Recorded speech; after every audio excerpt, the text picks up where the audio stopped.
오늘부터는 우리가 지난주까지 나누었던 하나님이 기도로 우리를 부를 때라고 하는 주제를 넘어서서 이제는 기도의 장애물이라고 하는 주제를 좀 나누겠는데요. 이렇게 나누었습니다. 기도를 시작하기 전까지의 장애물과 그리고 기도를 시작하고 난 이후에도 장애물이 있어요. 우리가 기도를 경험해 보면. 그래서 오늘은 기도를 시작하기 이전의 장애물, 이 부분을 좀 나누려고 합니다. 성도라면 기도를 한 번도 안 해본 분은 없죠. 짧은 기도든지 긴 기도이든지 아니면 정규적인 기도이든지 간헐적인 기도이든지 기도를 해본 성도라면 기도의 어려움, 장애물을 경험을 합니다. 여러분들은 개인적으로 여러분의 기도를 가로막는 대표적인 것은 무엇인지 모르겠습니다. 목사님, 저는 늘 이것 때문에 실패합니다. 즉 기도의 자리로 나아가지 못하게 가로막는 것이 있다는 거예요. 이게 이제 1차적인 장애물입니다. 그렇다면 여러분은 항상 여러분을 기도의 자리로 나아가지 못하게 하는 그 장애물과 싸워서 극복을 한 경험이 있는가, 아니면 그 장애물 앞에 늘 굴복을 했는가라고 하는 거죠. 오늘 주제는 설교보다도 같이 이렇게 나누는 것이 더 효과적이겠다는 생각이 들기도 합니다. 이렇게 물어보겠습니다. 여러분은 기도가 좋은가? 기도하고 싶은가? 그리고 실제로 기도 시간을 내 삶에 내고 있는가? 라고 물어보기를 원하는데 아마도 대부분은 이 질문에 아니요라고 말할 겁니다. 이것은 실제이고 기도에 대한 갤럽 조사를 보면 이렇게 묻습니다. 당신은 기도가 중요하다고 생각하십니까? 물론입니다. 그러면 얼마나 자주 기도하십니까? 여기에는 식사 기도를 포함해서 그렇다면 저는 매일 하지요. 식사 기도를 포함해서 매일 한다는 것만 해도 다행인 것 같습니다. 그러면 한 번에 대략 얼마쯤 기도하십니까? 아마 한 5분쯤 될 겁니다. 아니, 한 7분 정도 하던가? 당신은 기도 생활에 만족하십니까? 솔직히 말하면 저는 내 기도 생활에 만족하지 못하는 편입니다. 기도할 때 성령의 임재를 느끼십니까? 대답을 잘 못합니다. 가끔 하나요? 자주는 아닌 것 같습니다. 조사에 응한 대부분의 사람들이 기도를 중요하다고 말하면서 기쁨보다는 큰 심적인 부담감으로 느끼고 있다. 기도를 대단히 중요하게 여기면서도 꾸준히 기도하지 못하는 자신에 대해서 오히려 어떤 분들은 죄책감을 가지고 있다라고 하는 것이 조사의 결론입니다. 그러면서 또 이렇게 더불어서 물었습니다. 다음 주 한 주 동안 당신은 무엇을 하겠습니까? 당신의 스케줄을 좀 알 수 있습니까? 여러분, 제일 많이 대답했던 게 뭘까요? 당연히 일입니다. 일하러 가야 됩니다. 그 뒤에 나오는 것이 운동하러 가야 되죠. 가족들과 교회로 나가야 됩니다. 어떤 분은 목돈이 좀 생겼나 봅니다. 자동차 전시장을 방문할 예정입니다. 어떤 분은 여름 휴가철이죠. 여름 휴가를 어디로 갈지 고민합니다. 그러나 그 많은 답변을 한 사람들 중에 기도를 하겠다고 하는 것을 답변한 사람은 거의 없었습니다. 현대 성도들에게 기도를 가로막는 명백한 장애물은 누구나 다 아는 답이 있습니다. 우리는 바쁘다는 것입니다. 그래서 오늘 기도를 시작하기 전에 장애물, 부제가 뭐냐면 바쁘답니다. 그러나 재미있는 것은 그렇게 정신없이 바쁜 와중에도 사람들은 개인적인 시간은 다 냅니다. 자기를 관리를 잘하는 사람은 운동 시간도 규칙적으로 확보합니다. 이렇게 정신없이 바쁜 와중에도 중요하다고 여기는 일에는 여전히 시간을 낸다는 것이요. 이 조사가 무엇을 말해주냐? 바쁘다고 하는 것은 표면적인 이유이고 더 근원적인 문제가 있다는 거예요. 그건 뭐냐? 기도의 가치를 경험해 보지 않았거나 기도를 중요하게 생각하지 않는다는 것입니다. 우리의 믿음의 삶에서 현대 교회가 이것이 더 이전보다 더 심해졌죠. 더 나아가면 기도를 통해서 한 번도 자신의 삶의 극적인 삶의 전환점을 경험한 성도들이 거의 없습니다. 왜? 기도 자체를 안 하니까. 기도를 통해 삶의 전환점을 경험해 본 성도들이 별로 없다는 얘기예요. 그러니까 기도가 중요하다고 하는 것은 누구나 다 말은 할 수는 있지만 실상은 이런 생각을 갖는 거예요. 뭐냐면, 아니 목사님, 이 바쁜 생활에 뭐 기도하면 뭐가 달라집니까? 우리 지난주에 우리 권 집사님이 제 책상 옆에 왔을 때 제가 이렇게 두꺼운 책을 들고 있었는데, 제가 권 집사님한테 집사님 이 책 제목이 되게 재밌죠? 하고 소개를 해줬어요. 그게 뭐냐면 이런 겁니다. 필립 얀시 목사님이 쓴 책인데, 책 제목이 뭐냐면, 아니 목사님, 기도하면 뭐가 달라집니까? 달라지냐고요. 책 제목이 그거예요. 되게 재미있죠? 굉장히 양이 많은데요. 현대 성도들이 이런 생각을 가지고 있어요. 기도의 밑바탕에서 기도해도 바뀌는 것이 하나도 없던데요. 뭘 하고 기도합니까? 그래서 이것은 기도의 가치와 중요성을 전혀 모르기 때문에 그래요. 그래서 기도에 이것이 어쩌면 바쁘다고 하는 표면적인 이유도 분명하겠지만 더 근본적인 것은 이것이 더 큰 어려움, 장애일지도 모릅니다. 이 말은 이렇게도 말할 수 있어요. 목사님, 미안하지만 하나님 정말 계신가요? 하나님 정말 계신가요? 이 말이에요, 이 말이. 나의 기도를 들으시는 하나님에 대한 확신이 없기 때문에 우리는 무의식적으로 이 말을 표현합니다. 아니, 기도하면 뭐가 달라지나요? 이 말은 나의 기도를 들으시는 하나님에 대한 개인적인 확인과 확신이 없기 때문에 나도 모르게 무의식적인 의식 속에 있는 말이 내 수면 밖으로, 의식의 수면 밖으로 나도 모르게 터져 나오는 말이란 말이에요. 이 말 자체가. 그러니까 이게 참 어떻게 보면 굉장히 안타까운 말이에요. 그러니까 나의 기도를 들으시는 하나님에 대한 분명하고도 개인적인 확인과 확신이 없는데 이 바쁜 생활 중에 내가 시간을 따로 내어 기도할 필요가 있냐는 거죠. 그렇게 기도한들 뭐가 달라지냐는 거죠. 그러니까 이건 어떻게 보면 굉장히 아무리 좋게 말하려고 해도 굉장히 불신앙적인 말이에요, 사실은.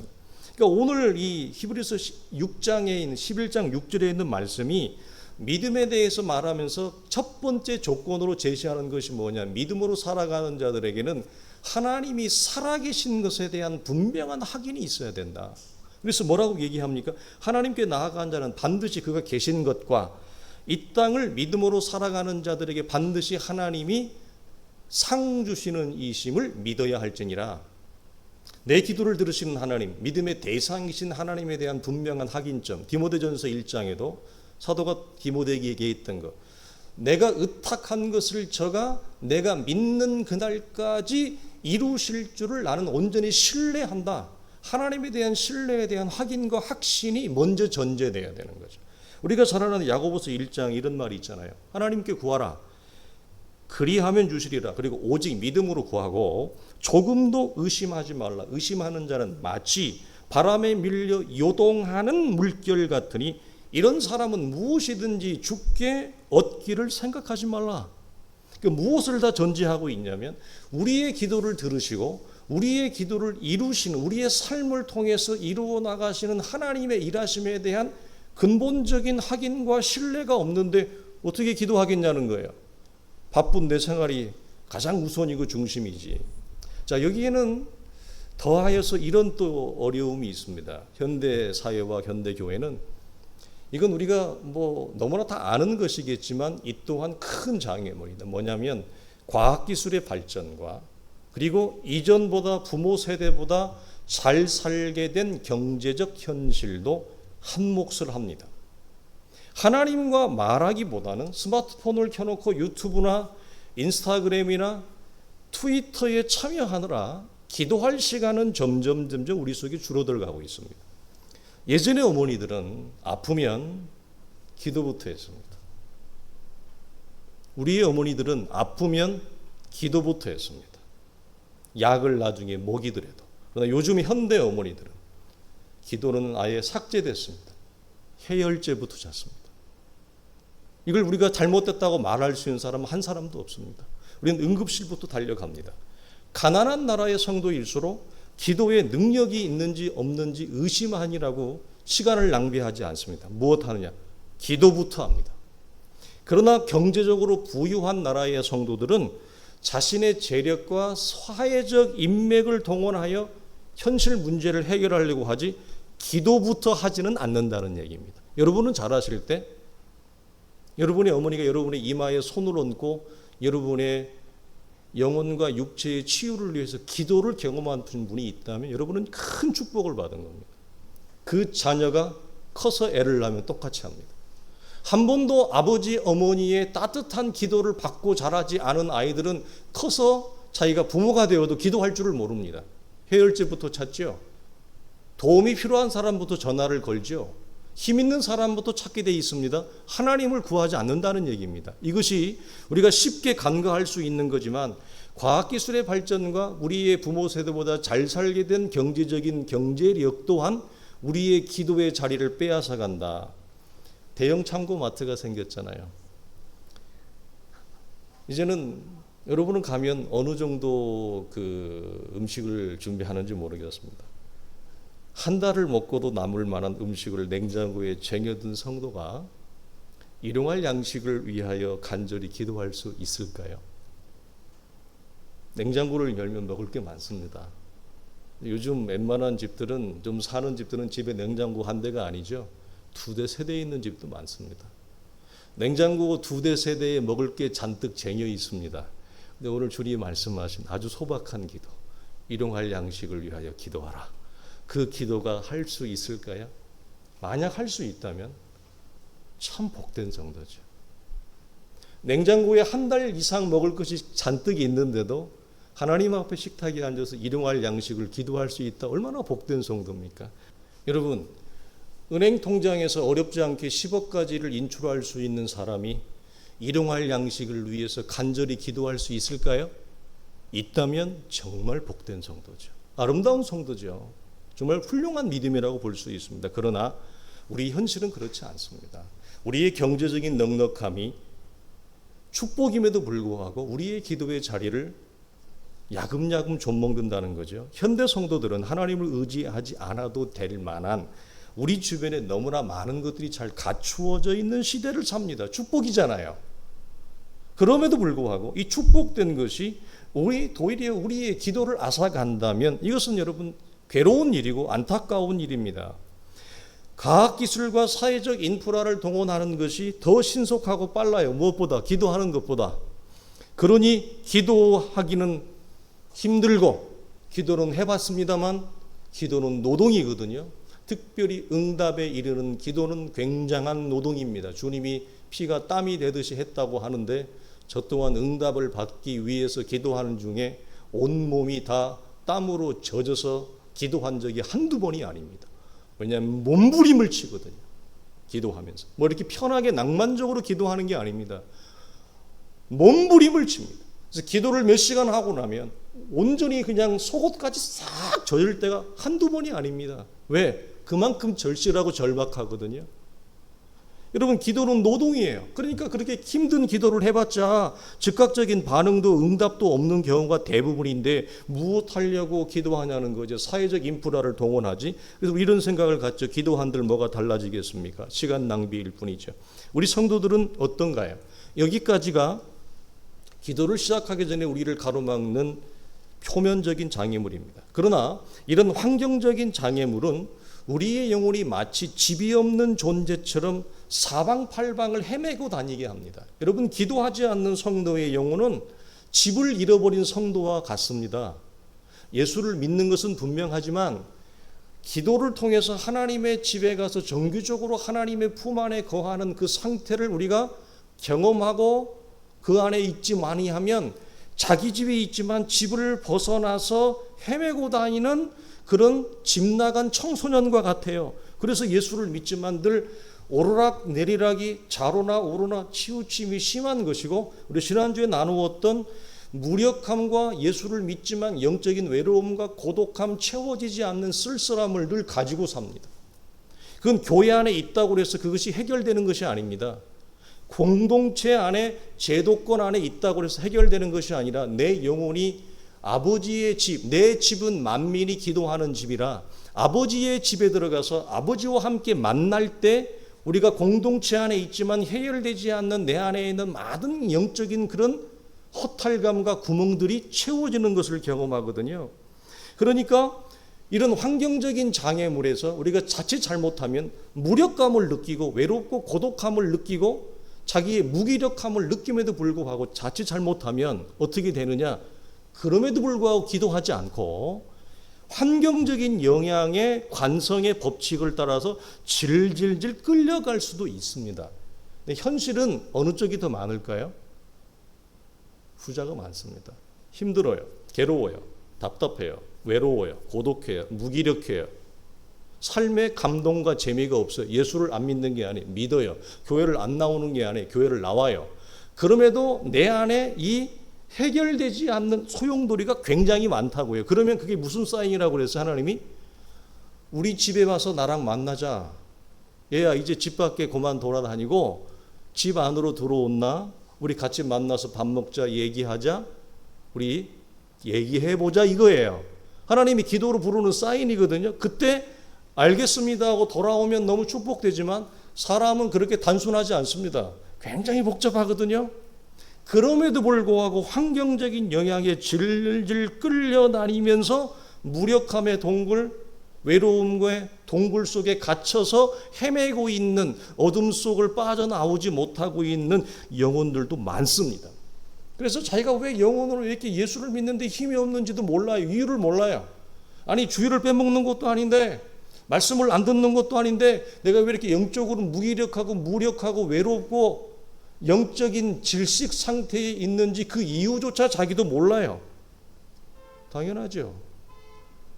아버지의 집에 들어가 아버지와 함께 식탁에 앉아서 따뜻한 밥을 안 먹는데 어떻게 그러면 힘이 있겠어요? 그러니까 조금만 삶의 환경의 조건이 지각이 변동되면 내 기분과 감정은 그냥 훅 날아가 버리는 거예요. 늘 안색이 변합니다. 진중하고 변하지 않고 화사한 얼굴을 하지 못합니다. 박영수 목사님 이걸 뭐라고 하느냐?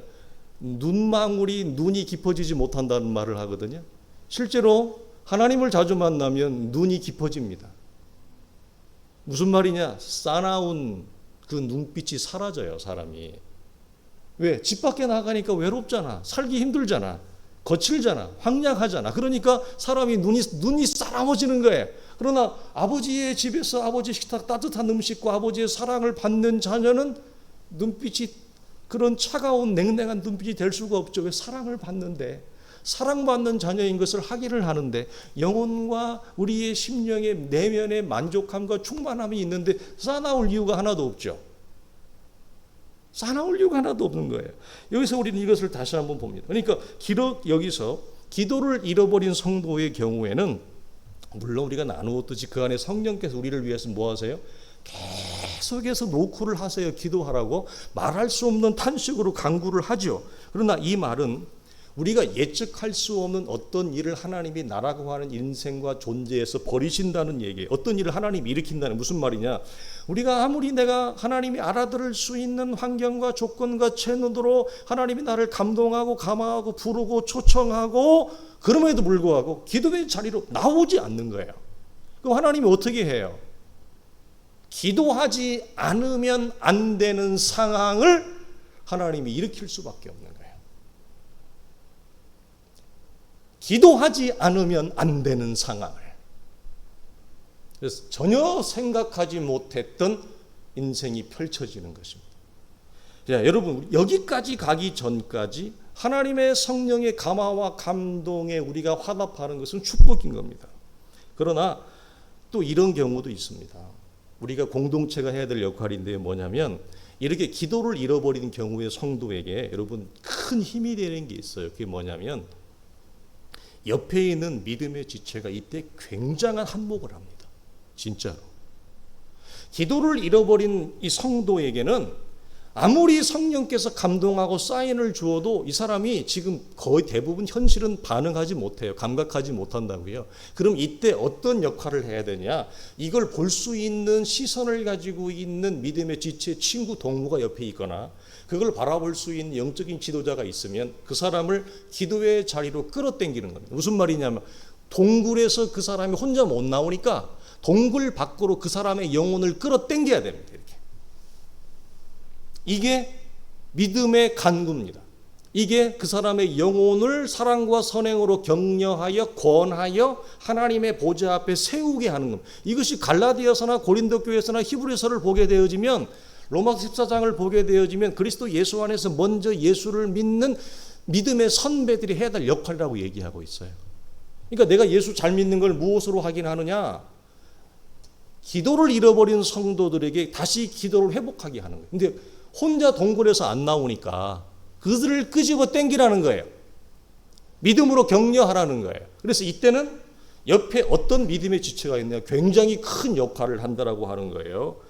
그래서 믿음의 지체들과 함께 기도하고 그리고 함께 기도하는 공동체의 기도, 이렇게 금요 기도에 함께 나와서, 그래서 나 혼자로서는 기도할 수 있는 입을 못 여는 지체가 함께 기도함으로, 마치 무슨 원리냐면 우리가 기도할 수 없을 때 성령이 말할 수 없는 탄식으로 내 영혼을 위해 중보하잖아요.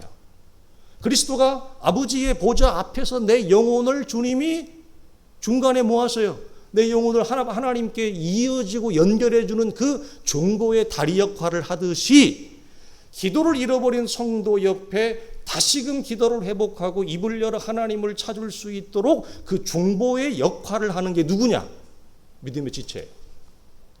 믿음의 선배예요.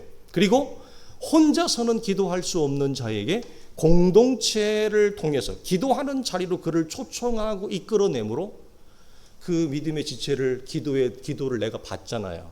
그 기도를 듣잖아요. 그래서 기도를 잃어버린 성도의 입술이 회복하기 시작하는 거예요. 그래서 이때가 중요한 게 뭐냐? 공동체의 기도가 상당히 중요합니다. 그래서 혼자 기도할 수 없습니다, 목사님. 저는 그러면 뭐라고 해요? 야, 금요 기도회에 나와라. 우리 함께 기도하자. 나는 목사님 혼자 기도하는 게 힘들어요. 이게 다음 주에 우리가 나누게 이렇게도 접근을 하는 거예요. 여러분은 다른 친구와, 여러분은 여러분의 아내와 남편과 1대1로 오래 대화할 수 있습니까? 홀로 깊이 오래 기도하기를 묻기 전에 여러분은 이걸 묻습니다. 여러분의 남편과 여러분의 아내와 깊은 대화를 오래 이끌어 갈 수 있습니까? 떠오르는 게 없으세요? 사랑하는 부부의 관계 속에서 오래 기도를, 대화를 못 나누는 사람들이 있습니다. 사랑하는 자녀와의 관계에서도 오래 깊은 대화를 못 나누는 부모와 자녀의 관계가 있습니다. 이런 분들의 공통점은 1대1로 하나님 앞에 오래 기도를 못 합니다. 이게 되게 영적인 것 같은데, 영적인 건데 현실적인 거라고 그랬어요.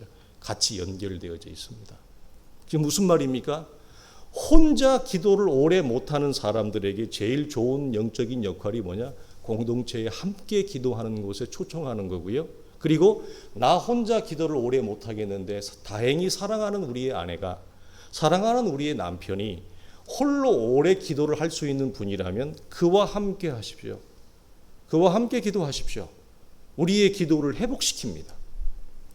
우리의 영혼의 믿음의 여정에 공동체를 주신 하나님의 선물이고, 그와 같은 아내와 그와 같은 남편과 그와 같은 지도자를 준 것은 우리의 영혼을 향한 하나님의 선물입니다. 선물입니다. 그러므로 그들을 통해서 우리가 뭐 하죠? 기도의 입술이 회복되어지고 찬송이 회복되어지고 우리가 예배가 회복되어지고 하나님의 거룩한 보좌에 나아가는 그 시온의 대로가 회복되잖아요.